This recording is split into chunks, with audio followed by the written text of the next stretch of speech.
Ne faites pas attention au bordel derrière, c'est un studio qui va être fait, un studio de musique, et donc j'ai enlevé un peu le papier peint, j'ai cassé quelques trucs, c'est normal. Euh, pour cette semaine, je vais coupler 2 semaines Vaira et Beau parce que c'est les 10 plays qui sont importantes là-dedans. Il y a beaucoup de choses importantes, mais euh, les 10 plays sont divisés entre Vaira et Beau. La plus belle paracha, c'est Beau. D'ailleurs, c'est bizarre. Je sais pas si c'est parce que je suis français que je pense comme ça. Mais Beau, c'est une belle paracha. Euh, donc, les 10 plaies. On va voir que les 10 plaies sont très différentes. Elles sont ainsi. Il y a un groupe de 3 plaies. Les 2 premières plaies sont annoncées de Moïse au Pharaon. Et la 3e plaie, elle n'est pas annoncée. C'est comme ça que sont organisées les plaies. La première, elle est annoncée au Nil, en général. La deuxième, elle est annoncée au palais. Et la troisième, elle n'est pas annoncée. Et pour les... Donc il y a 1, 2, 3, 4, 5, 6. C'est comme ça. 7, 8, 9 aussi. Et la dernière plaie, on en parlera un peu plus tard. Bon.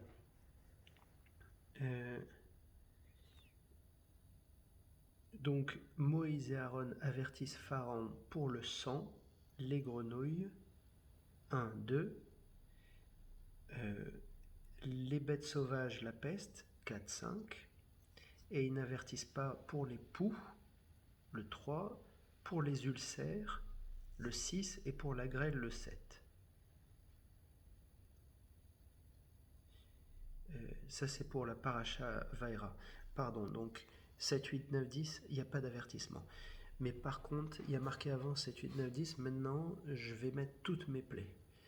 Et quand il dit ça, en fait, il faut pas penser que c'est la grêle, la numéro 7. En fait, c'est le couple de 7, 8, 9, 10. 7, 8, 9, 10, c'est ce qu'il entend par toutes les plaies, et c'est les plaies les plus graves, on va voir après. Donc, il y a des commentaires par rapport au passage « J'endurcirai le cœur de Pharaon ». Il y a des commentaires qui disent que les 5 premières plaies sont de plein gré du pharaon, et après Dieu lui retire le libre arbitre. Donc, les 5 premières plaies, c'est le sang, les grenouilles, les poux, les bêtes sauvages et la peste. Et après la peste, il retire le libre arbitre, et il y a les ulcères, la grêle, etc. Maintenant, il y a un truc qui est intéressant, c'est les grenouilles, la 2e plaie. On pourrait se poser la question, est-ce que c'est vraiment une plaie? La grenouille, c'est un animal absolument inoffensif. Il n'est pas dangereux. Il est un peu inutile. C'est vraiment, on ne peut pas le manger. Les pharaons ne pouvaient pas le manger. Les Égyptiens ne pouvaient pas le manger. C'est pas bon. C'est juste que ça envahit. Ça a beaucoup fait de bruit quand c'était vivant, et quand c'est mort, ça sortait une odeur pétride. Maintenant, quand c'était vivant et que ça faisait beaucoup de bruit, ce n'était pas que les Égyptiens qui étaient dérangés, c'était aussi les Juifs. Et à ce moment-là, on peut se demander, est-ce que c'est vraiment une plaie? Comment on sait? Parce que Moïse cria vers l'Éternel pour arrêter les grenouilles. C'est-à-dire que Moïse aussi était incommodé par le son des grenouilles. Donc,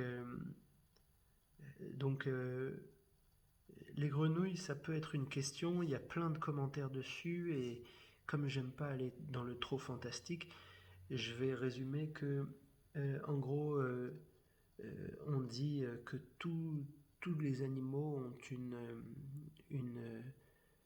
une utilité. Tout ce que Dieu a fait sur Terre a une utilité.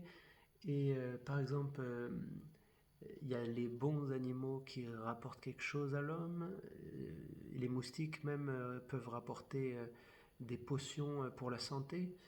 Il y a aussi les mauvais animaux qui peuvent ramener les hommes à la foi parce qu'ils ont peur et que ça les menace, tout ça.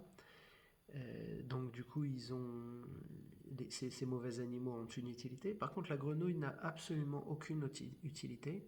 Elle ne menace pas, elle ne rapporte rien.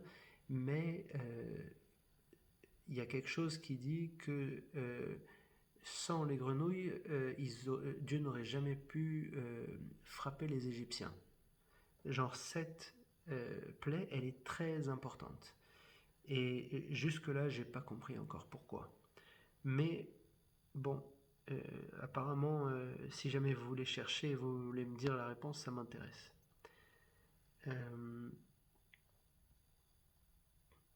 On dit que les grenouilles étaient allées dans les fours aussi, un petit détail. Elles n'ont pas hésité à aller dans les fours en se suicidant pour la volonté de Dieu, juste pour embêter un peu plus les Égyptiens. Maintenant, il n'y a que 2 plaies qui présentent un danger mortel et qui ont un avertissement d'ailleurs spécial. C'est la plaie 4, les bêtes sauvages, qui a été annoncée, et la plaie 7 qui n'a pas été annoncée, qui est la grêle.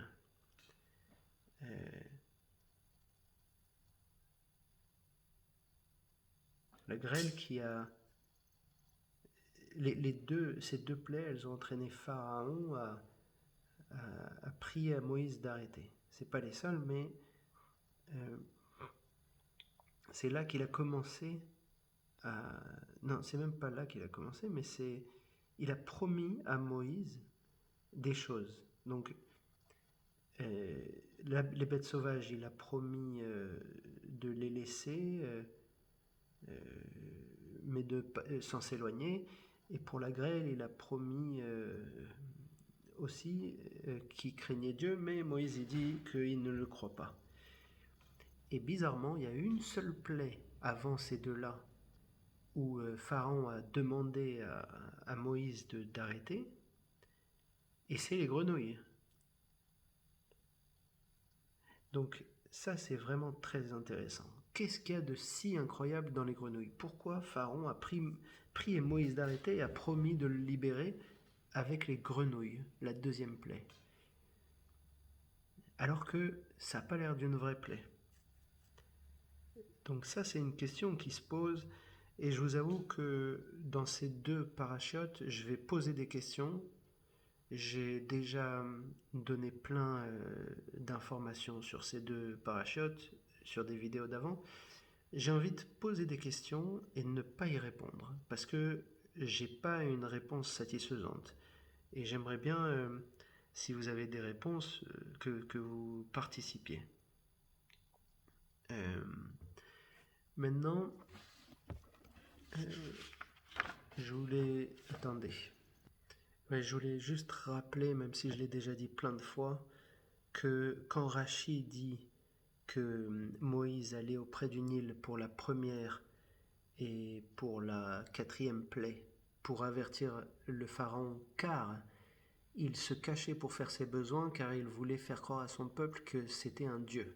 Il voulait être révéré comme un dieu. Et bien quand Rachid dit ça, il ne se rend pas compte, mais il dit quelque chose d'incroyable pour les égyptologues qui savent qu'il n'y a que 2 pharaons qui se sont pris pour des dieux, c'était Ramsès II et Merneptah. Et on sait que le pharaon dont on parle ici, c'est Merneptah. Et ça, c'est incroyable parce qu'il y a Rachid et Samuel qui commentent en disant ça. Et ça correspond à l'égyptologie. Quelques petits détails. Quand on avertit au bord du Nil, Moïse il frappe pas le Nil parce qu'il lui doit la vie. C'est Aaron qui frappe le Nil et qui change l'eau en sang. Parce que Aaron, lui, il a vécu l'époque où on tuait les enfants dans le Nil.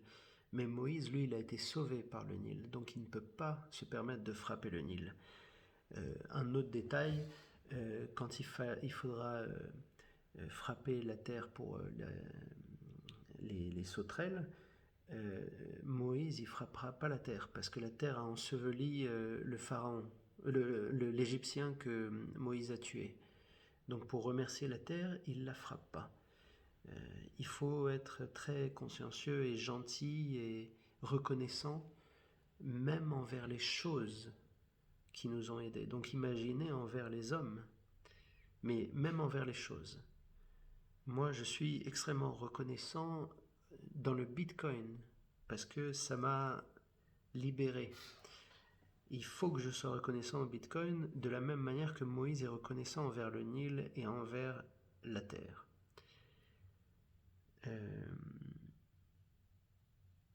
Maintenant, il y a un truc qui est intéressant, c'est il y a des plaies supportables. La première, le sang, elle est supportable. Il suffit d'acheter l'eau aux Juifs. Et d'ailleurs, elles sont là, ce genre de plaies, elles sont là juste pour prouver que Dieu est Dieu. Et, et ça ne gêne pas trop les Égyptiens. La troisième plaie, qui est les bêtes sauvages, la terre est dévastée, mais... pardon, la troisième plaie, c'est les poux. C'est les poux, pardon. Donc, les poux, c'est pas très grave en soi. Cinquième, c'est la peste. Pourquoi c'est supportable? C'est parce que c'est que sur les animaux, c'est pas sur les Égyptiens. Et la sixième plaie, c'est les ulcères.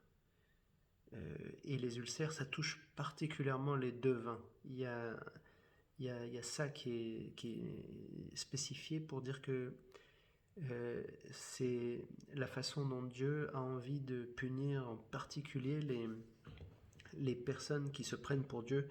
Et à ce moment-là, le reste des Égyptiens, ils étaient à peu près épargnés. Et c'était que les devins qui avaient honte. Mais le reste, ça allait. Maintenant, il y a des plaies insupportables. C'est les grenouilles. Ça, on se demande pourquoi. Les bêtes sauvages, parce que la terre est dévastée. Et la terre, c'est le pain des Égyptiens. La grêle,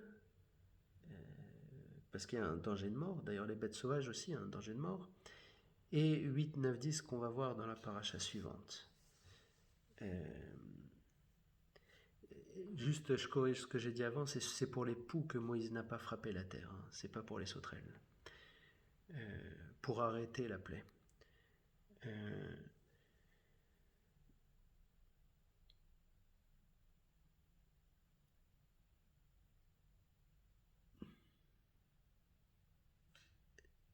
Pour les poux, une petite précision, les devins ils disent que ça vient pas de Hachem, mais d'un dieu défavorable à l'Égypte à cette époque.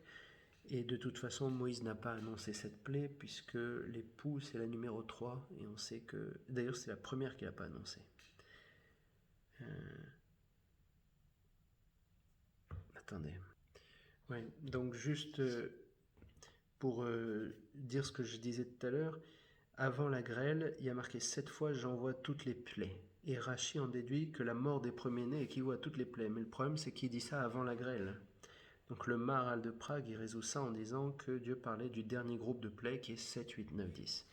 7 commençant par la grêle, qui pose un danger mortel. La 8e, c'est les sauterelles. Donc, à ce moment-là, on l'a dit, Hachem avertit Moïse. Je ne sais pas pourquoi c'est répété, qu'il retire le libre arbitre de Pharaon, afin que Moïse dise à son fils et petit-fils qu'il sait jouer de l'Égypte.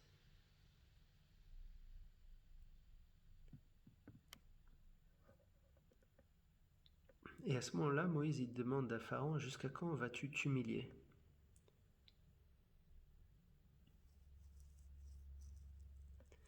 C'est intéressant parce que Moïse il sait que Pharaon n'a pas son libre arbitre. Et pourtant, il lui parle comme s'il avait le choix. Alors là aussi, je pose la question, comment ça se fait qu'il dit jusqu'à quand vas-tu t'humilier? Et c'est complètement inutile de dire ça, vu que Pharaon n'a pas le choix.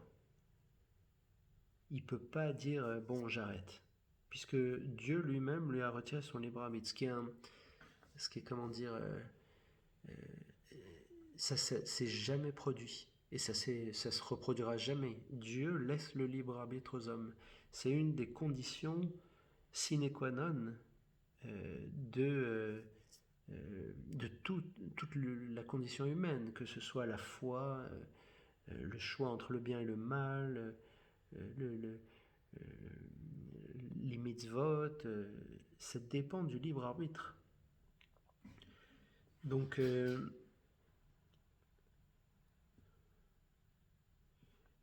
voilà, la 9e plaie, c'est les ténèbres. Donc 9e plaie, c'est toujours dans le groupe de 3, donc pas d'avertissement.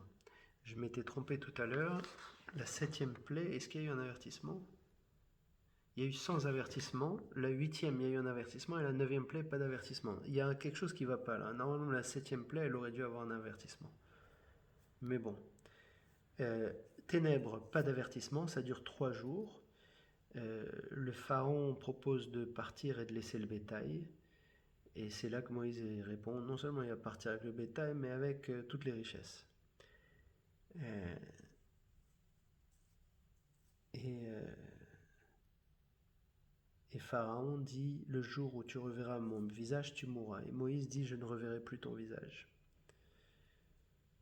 C'est intéressant aussi ce passage.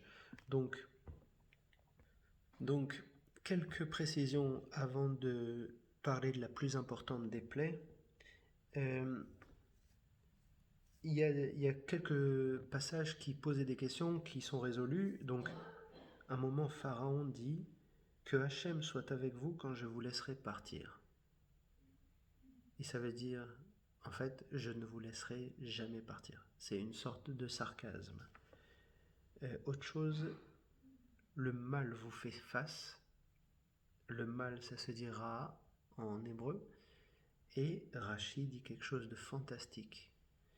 Que il a entendu, il a honte de le dire. Et on se demande pourquoi. Mais il dit, Rashi, il a entendu un Midrash Agada qui dit que Ra est un astre que les Égyptiens vénéraient. Comment quelqu'un en France, au milieu du Moyen-Âge, il peut savoir quelque chose d'aussi précis sur l'Égypte antique? Ça, c'est tout ce que dit Rashi sur ces parachas, ça montre que la transmission de Moïse à Rashi a été parfaite. Ça n'a pas été un téléphone arabe, ça a été une transmission parfaite. Et ça, je le dis en tant que personne rationnelle.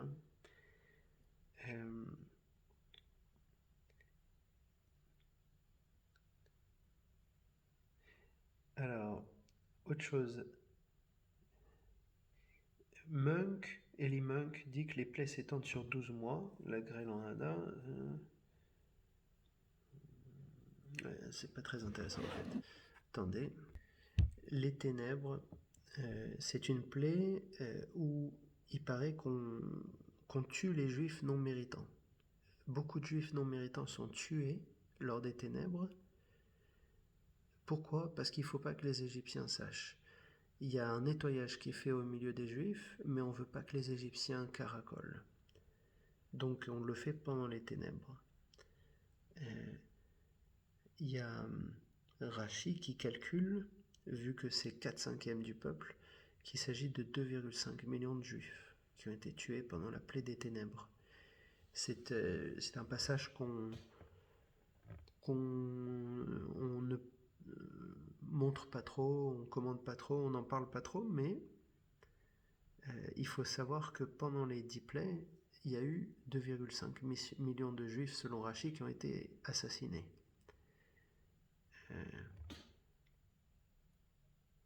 Chamushim.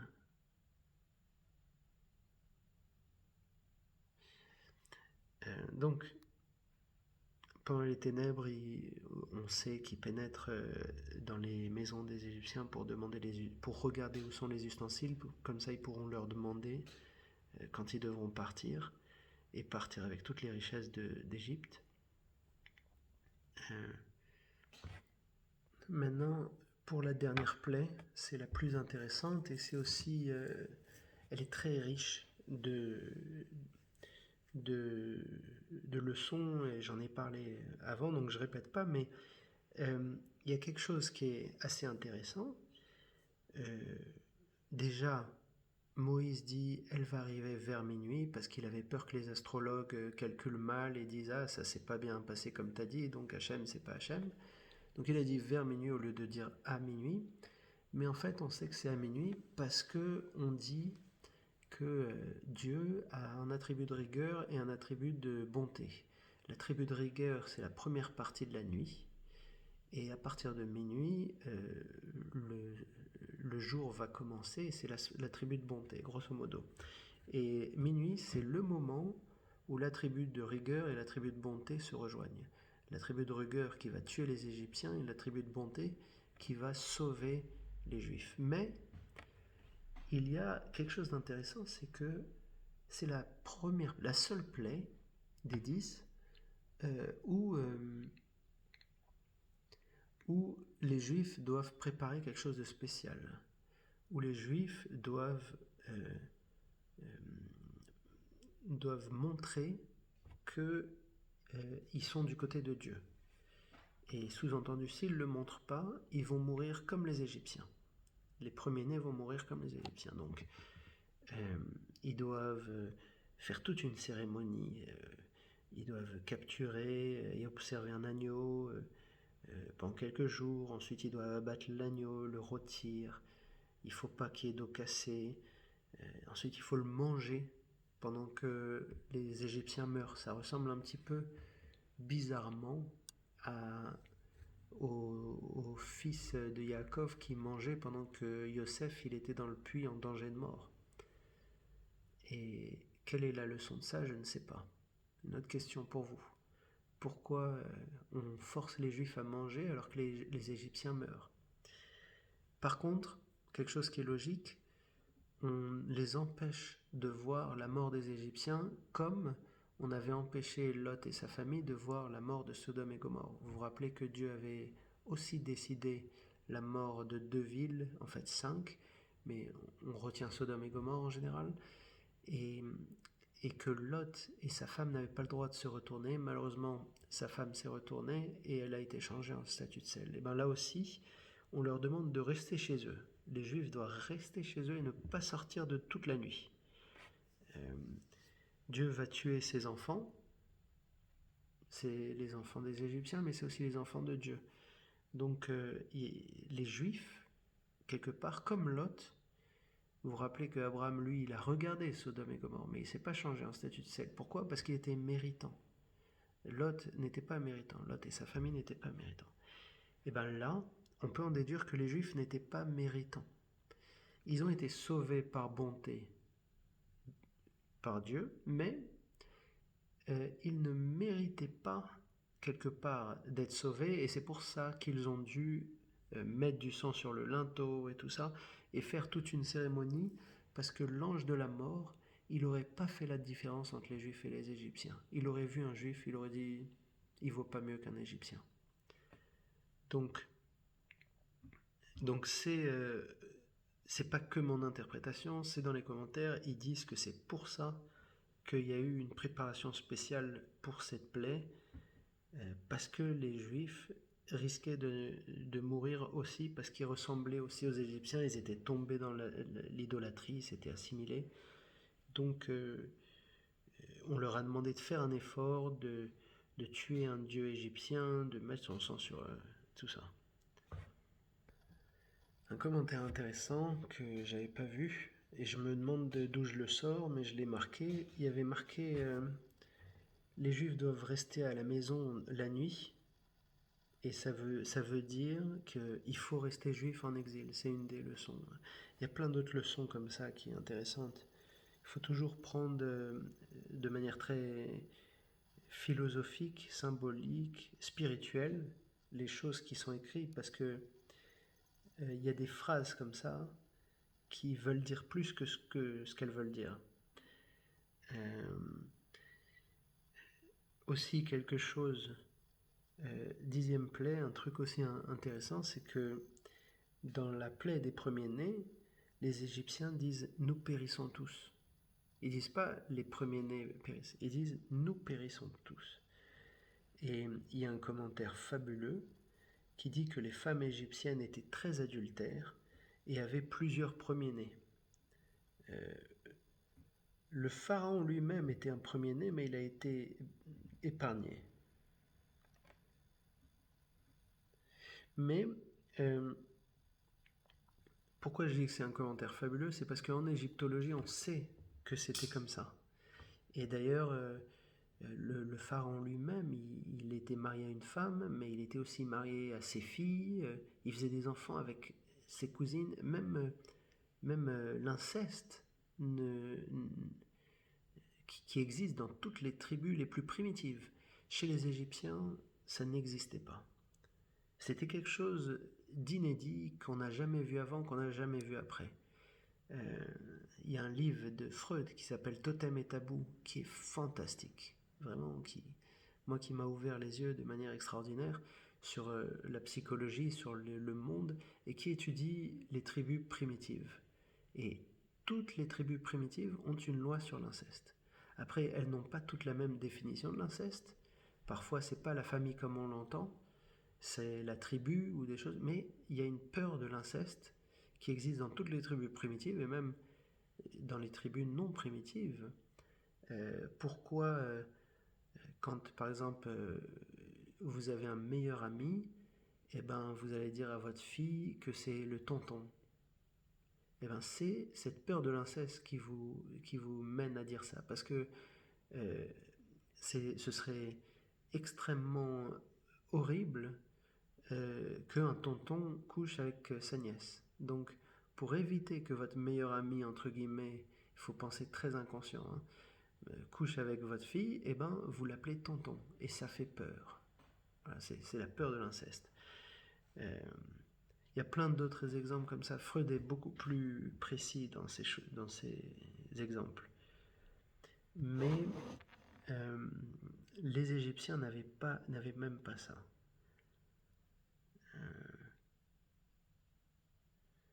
Voilà, je crois que c'est tout. C'est déjà pas mal pour 27 minutes. 10 plaies, quand il y a un chiffre comme ça, 10 plaies, il faut réfléchir aussi à ce que ça représente le nombre 10. Il y a les 10 commandements. Donc, il y a un ordre des 10 commandements, il y a un ordre des plaies. On peut très bien essayer de faire correspondre un commandement à une plaie et essayer de comprendre la leçon que ça veut dire. Parce qu'il y a toujours des choses comme ça dans la Torah. Si on cherche, tout est censé être parfait. Donc si vous avez une idée un peu créatrice comme ça, vous devez la creuser le plus possible. Par exemple, je crois que le premier commandement c'est tu ne devras pas tuer. Or, la première plaie c'est le sang. Je vais vérifier pour être sûr que je ne dise pas des bêtises.